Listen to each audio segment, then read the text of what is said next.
In December 1984, Lieutenant Mark Harrison was stationed at Dugway Proving Ground in Utah, a secretive facility buried deep in the desert where classified experiments were carried out. One frigid night, Mark was tasked with inspecting one of the older testing hangars, a massive, silent structure that seemed to swallow all sound, leaving only a heavy, oppressive stillness. As he entered the dimly lit corridor, faint whispers began to echo from somewhere ahead. At first, Mark thought it was the wind sneaking through the cracks, but the sounds grew louder. Multiple voices overlapped, speaking in an unfamiliar, almost alien language.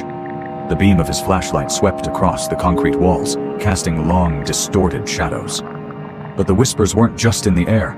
They seemed to coil around his thoughts, seeping into his mind like a cold, invasive presence. Mark glanced at his watch. 2:14 a.m.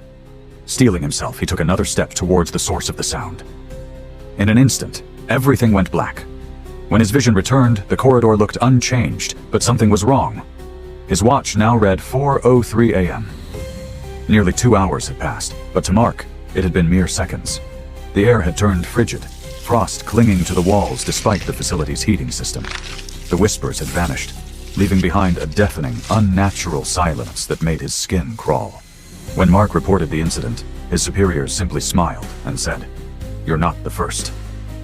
Rumors soon reached him, stories of others who had worked in that same hangar, only to disappear without a trace, or lose their sanity after encountering similar phenomena.